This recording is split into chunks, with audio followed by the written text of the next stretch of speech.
mendengar kabar lewat media tentang kondisi yang semakin carut-marut seperti ini. Apakah ini merupakan sebuah tanda-tanda kiamat? Misalnya tentang semakin terdesaknya umat Islam oleh orang-orang yang tidak suka dengan Islam dan merajalelanya kemaksiatan. Ya tentu ini makin dekat kiamat daripada dulu kan. Ya, sekarang itu makin dekat. Tapi nanti kemenangan ini berganti. Ya, nanti juga Allah akan memberikan kemenangan berikutnya bagi umat Islam. Dan hari bangkitnya umat Islam setelah didesak-desak begitu ya. Nah, sekarang ini memang hanya kan malah orang-orang di luar Islam berani melecehkan Islam. Itu kan mengatakan Tuhan ini mencela-mencela tadi juga. Dan tidak mempercayai adanya kenabian Nabi Muhammad. Itu sekarang makin berani orang mengelek-elek Nabi, mengelek-elek Al-Quran. Tidak perlu kita bicara ya, bicara Al-Quran. Malahan itu malah dikatakan ciri-ciri mau jadi terorisme dan sebagainya itu orang yang baik, menarik, hafal Quran malah jadi gitu ya, luar biasa tuh. Ya semua ini dicatat oleh Allah. Ucapan yang pernah diucap meremehkan Islam dan umat Islam, meremehkan Quran dan Nabi Muhammad, semua akan mendapat balasan dari Allah nanti. Ya, memang makin hari makin dekat kan. Kiamat itu makin lama makin dekat. Makin dekat. Nah, kapan datangnya? Tidak ada yang tahu. Tidak ada yang tahu. Semua akan dekat. Nah, maka itulah sekarang ini tentu lebih dekat daripada dibanding dengan mbah-mbah kita dulu. Tapi jelas kapan datangnya itu sesuatu yang tidak perlu diragukan kedatangannya. Sudah. Kalau umat Islam dihinakan, tidak hanya baru sekarang, sudah zaman Nabi pun umat Islam, agama Islam, malah Nabi juga dihinakan. Dihinakan. Nabi dianggap orang gila. Sampai sekarang pun masih ada orang semacam itu. Tapi apa akibatnya? Bahkan itu bukan zaman Nabi Muhammad saja ya. Nabi-nabi yang dulu pun didustakan juga oleh kaumnya. Sampai ada keberanian orang mengaku dirinya sebagai Tuhan kan ada. Ya, itu kan. Sekarang pun juga ada. Tuhan ini rayane. Tuhan ini zaman PKI dulu ada. Saya punya tetangga ngaku jadi Gusti Allah waktu itu. Ya, karena merasa dia kaya. Tapi apa jadinya? Mati zaman ketika PKI itu akhirnya mati juga. Nah, sekarang masih keadaan umat Islam begini, maka bagi umat Islam harusnya menjadi mengapa manusia di luar Islam berani melecehkan Islam, melecehkan umat Islam. Ya, harus menyadari pelajaran buat kita karena memang umat Islam sekarang ini ya, kebanyakan juga menyimpang dari tuntunan Quran. Umat Islam disuruh bersatu, malah sesama umat Islam malah bertengkar, padu dan sebagainya. Sehingga kalau sesama Islam saja saling jatuh menjatuhkan, maka orang di luar Islam makin berani melecehkan Islam. Jadi bukan karena itu kesalahan kita umat Islam sendiri. Nah kalau menghadapi ini, coba dibaca lagi surat itu Al-Baqarah yang kemarin ada itu. Ini sebenarnya jangan kita risau menghadapi mereka, sudah menjadi takdir Allah. Wadda katsirum min ahlil kitab, surah Baqarah 108 atau 109 itu. Lau yarudunakum min ba'di imanikum kufaron hasadam min indi anfusihim min ba'di ma tabayyana lahumul haq fa'fu wasfahu hatta ya'ti Allah bi amrih. Ayat berapa? 109 Al-Baqarah.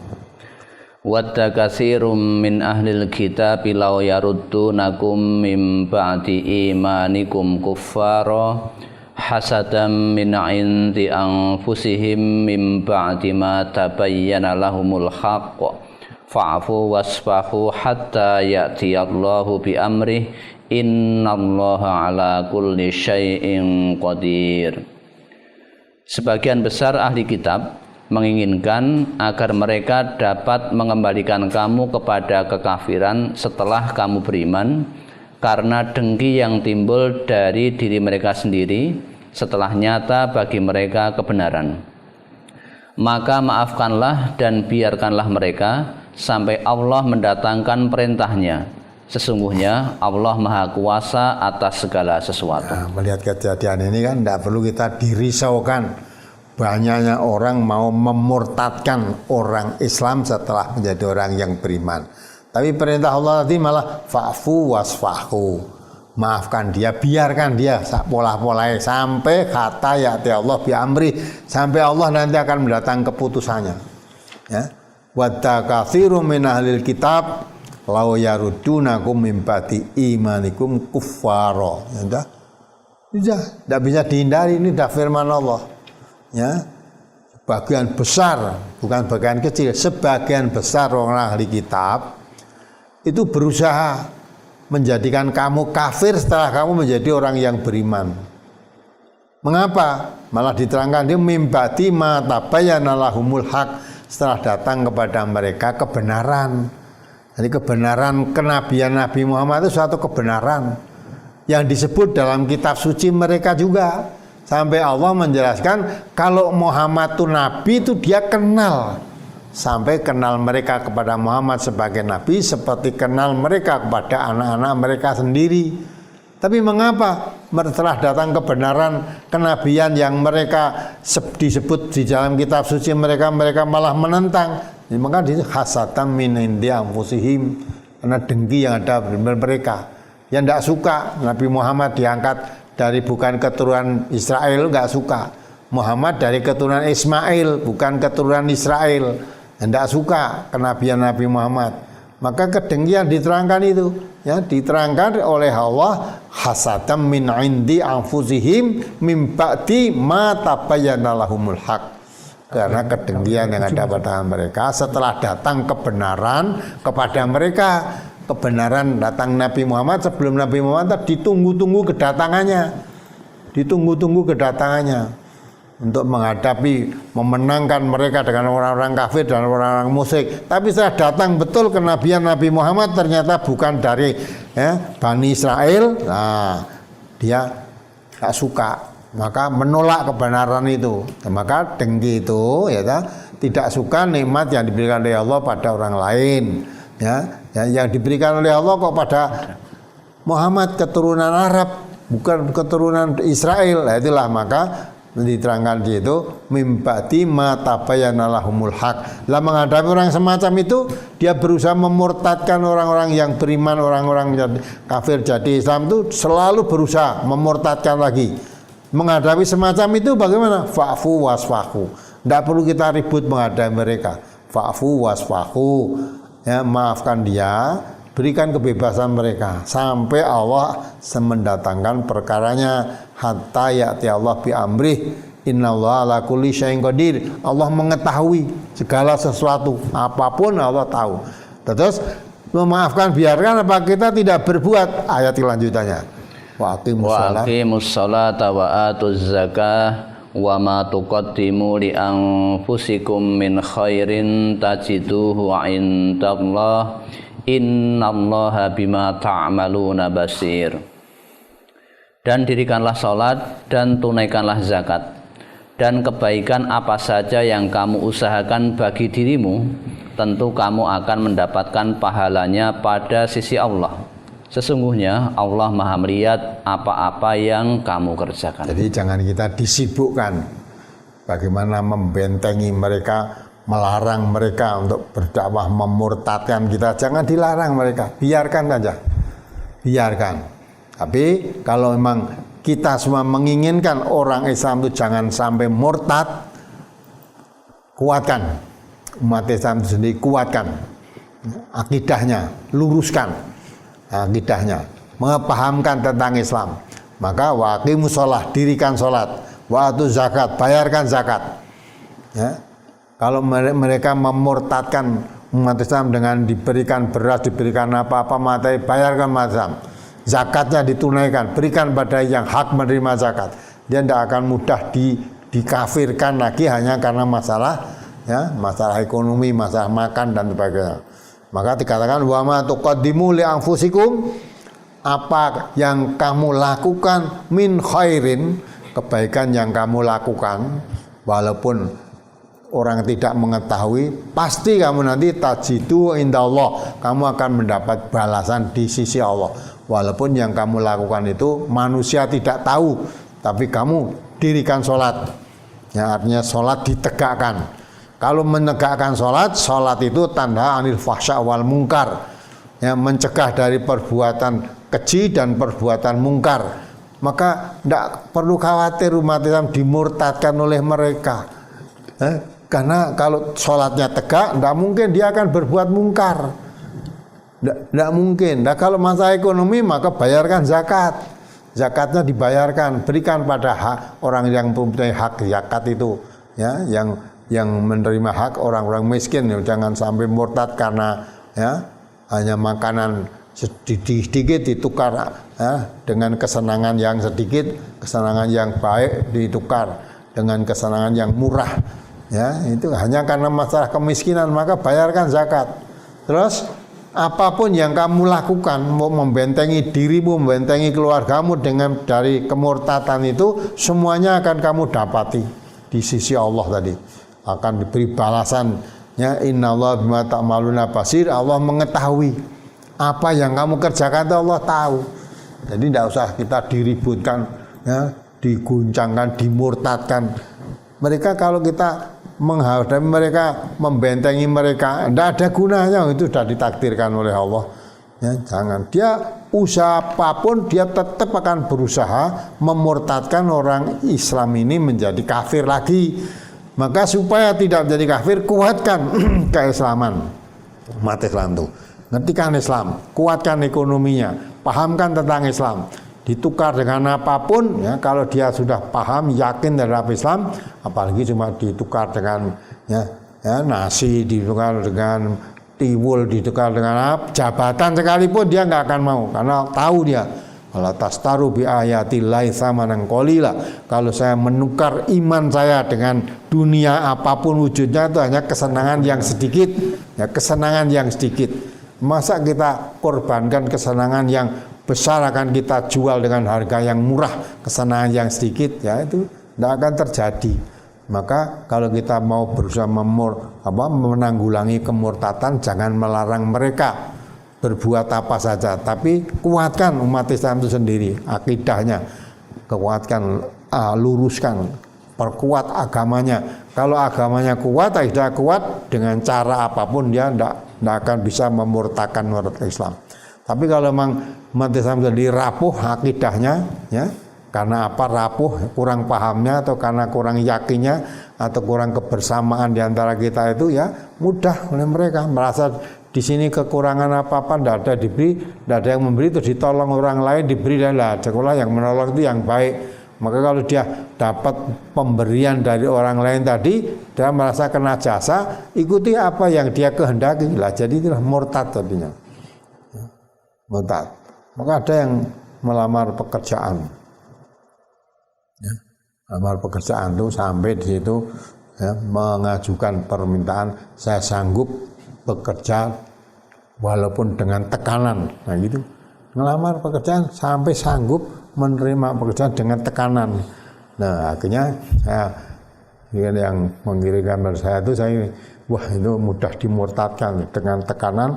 Kali pekerjaan nanti apalagi digaji besar, ditekan kamu, ya boleh kerja di sini, gajimu sekian, tapi kamu harus murtad, keluar dari Islam, akan mudah dia yang begitu. Ya, maka itulah, ya, jangan sampai sekarang itu banyak yang mencari pekerjaan sulit ini bisa menjadi alat untuk pemurtatan. Maka perintah Allah tadi, maafkan dia, fa'fu wasfahu hatta ya'ti Allah bi amri. Maafkan dia, biarkan, beri kebebasan mereka untuk memurtadkan seseorang, bebaskan. Tapi untuk ke dalam sendiri, ya, tinggal yang dimurtadkan itu mau apa tidak. Maka kalau yang dimurtadkan itu agamanya kuat, imannya kuat, paham tentang Islam, dengan cara apapun dia tidak mungkin bisa dimurtadkan. Maka Allah perintahkan, maafkan dia, biarkan. Ya, memang seluruhnya orang-orang ahli kitab itu tidak akan berhenti, tidak akan puas. Ya, maka di ayat 120 Al-Baqarah lebih dikuatkan lagi, Jawa. Walan tardo angkal yahudu ala nasoro hatta tattabi'a millatahum itu coba. Walan tardo angkal yahudu walan nasara hatta tattabi'a millatahum.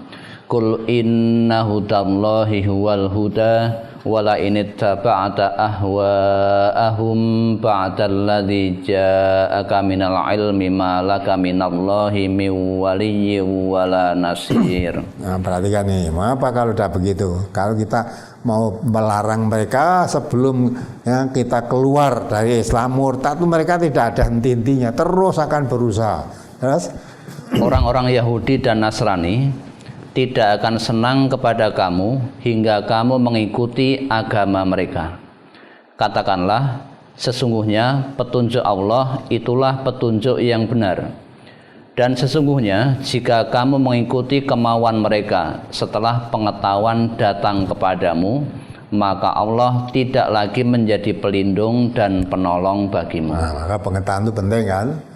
Jadi orang Yahudi, orang Nasrani tidak akan ridho, tidak akan senang sebelum orang-orang Islam itu mengikuti agama mereka. Ya, maka berusaha keras. Wadda katsirum min ahlil kitabi law yarudunakum min ba'di imanikum kuffara. Ya, tidak akan berhenti sebelum orang-orang iman itu jadi kafir lagi. Dan walan tardo tidak senang, dia tidak akan ridho sebelum orang-orang Islam jadi kafir lagi. Ya, maka dia akan berusaha sekuat tenaga untuk memurtadkan orang Islam ini dengan berbagai macam cara. Dilihat kelemahannya. Kelemahannya apa? Kalau kelemahan ekonomi mungkin dengan cara ekonominya, dengan diberi apa-apa ya. Ya, rasa persaudaraan dia akan masuk ke situ, lebih menyantuni, memperhatikan dia. Nah, tidak memperhatikan. Maka di situ diterangkan, Allah terangkan, "Qul," katakan Muhammad, "inna hudallahi huwal huda." Petunjuk yang benar adalah petunjuk dari Allah. Petunjuk dari Allah itulah petunjuk yang benar. Wala ini taba'ta ahwa'ahum, apabila kamu mengikuti hawa nafsumu ba'da ma ba'dal ladzi ja'aka minal ilm, setelah datang kepadamu pengetahuan, ilmu datang kepadamu, kamu kok mudah dimurtadkan. Ya, wis ngerti Islam, dimengertikan tentang Islam, dimengertikan tentang tauhid, ini ilmunya difahamkan. Nah, setelah datang kepadamu ba'dal ladzi ja'aka minal ilm, setelah datang kepadamu tentang ilmu petunjuk itu dari Allah, maka kamu kok sampai murtad, malaka minallahi min waliyyin wal nasir. Tidak ada bagimu penolong lagi, pelindung maupun penolong. Maka kalau kamu murtad itu mesti biasanya kurang paham tentang Islam. Maka pahamkan tentang Islam. Kalau paham tentang Islam, dia tidak akan mudah Islamnya dibeli dengan apapun supaya dia murtad ganti agama atau mengikuti agama mereka, keluar dari Islam, tidak akan mudah dia. Tapi kalau tanpa ilmu ya mudah, diganti dengan supermi, diganti dengan jabatan, diganti apa, wah sudah daripada saya ya tidak menjabat akhirnya saya diberi jabatan, ya sudah, dia merasa itu. Kalau orang yang mengerti ilmu, kalau saya menukarkan iman dengan ini, berarti saya ya, tidak akan ada melindung, tidak ada penolong dari Allah, tidak akan membiarkan kami sesat itu. Nah, maka itulah itu kita kalau memang tidak rela umat yang dimurtadkan, jangan kita sibuk membentengi mereka, melarang mereka berdakwah untuk memurtadkan, tapi sibuklah perkuat iman dan Islam kita, umat Islam ini. Kalau imannya Islam dan kuatnya sudah datang, mengerti, paham, maka di situ diterangkan ya, di situ diterangkan, wala ini taba'ta ahwa'ahum ba'dal ladzi ja'aka minal ilm. Kalau dia sudah tahu, sudah datang kepadanya ilmu, kok dia tetap mengikuti hawa nafsunya, tidak berdasarkan ilmu yang dia pahami dari Islam ini. Ya, maka diterangkan oleh Allah, malaka minallahi min waliyyin wal nasir. Maka tidak ada bagi mereka, bagi kamu tidak ada bagimu min waliyyin wal nasir. Jadi pelindung maupun penolong dari Allah itu enggak ada. Maka kalau kamu menukar agamamu ya dengan agama selain Islam tadi, Allah tidak akan menolong kamu, tidak akan melindungi kamu. Ya, maka kalau khawatir dimurtadkan, ya itu urusan Allah, biarkan mereka, biar mereka dakwah. Dia merasa mempunyai agama, mendakwahkan, merasa kewajiban mereka. Nah, kita sebagai umat Islam, kalau kita khawatir atau tidak rela umat Islam itu untuk menjadi kafir lagi, pahamkan tentang ilmunya. Jangan hanya cerita-cerita ngoyo-worong, ngomong kosong itu, pahamkan tentang Islamnya. Islam itu Quran dan sunnahnya, pahamkan Quran dan sunnahnya sebagai modal pengetahuan bagi dia sebagai seorang muslim. Kalau Quran dan sunnahnya menjadi dia pahami dan diyakini, dengan cara apapun tidak mungkin orang akan bisa dimurtadkan. Maka fa'fu wasfahu hatta ya'ti Allah bi amri. Maafkan dia, biarkan mereka sampai Allah nanti mendatangkan perkaranya. Allah yang akan mendatangkan keputusannya orang-orang itu nanti. Nah, jadi kita jangan terjebak ya, bingung membentengi kristenisasi, tapi yang kita larang mereka, umat kita ke dalam, tidak kita bina sendiri. Maka kalau itu bertentangan dengan perintah Allah, ada perintah Allah tadi malah fa'fu wasfahu, maafkan dia, beri kebebasan dia, biarkan saja dia berusaha memurtadkan umat Islam, biarkan saja, tapi usahakan umat Islam itu bagaimana supaya tidak jadi murtad. Jadi dengan modal ilmu pengetahuan tentang Islam itu.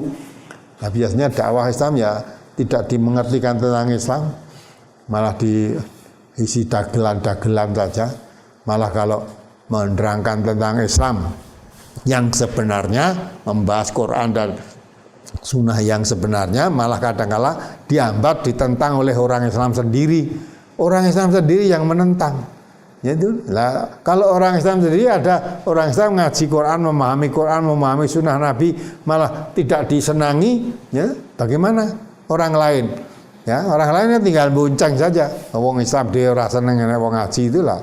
Maka orang Islam akhirnya ya walaupun ngaku Islam tapi enggak paham tentang Islamnya. Lah kalau orang tidak paham tentang Islamnya ini mudah dimurtadkan, makanan empuk bagi mereka. Maka kalau menghadapi orang memurtadkan kita, cara membentenginya menurut Allah jangan melarang mereka. Mereka berusaha memurtadkan, perintah Allah malah fa'fu wasfahu. Ya biarkan saja mereka. Dan terus supaya tidak orang Islam murtad, bagaimana? Ngertikan dia orang Islam itu tentang Islamnya, pahamkan tentang Quran dan sunnahnya, pahamkan tentang itu agamanya. Kalau dia paham tentang agamanya sampai kepada dirinya, dengan cara apapun tidak mungkin akan dimurtadkan. Nah, maka macam dijadikan tegakkan sholatnya, bayar zakatnya. Yang ada kemampuan bayar zakat, ya, orang yang tidak punya berhak menerima zakat, berikan zakat pada mereka. Sehingga mereka akan memurtadkan dengan cara apa?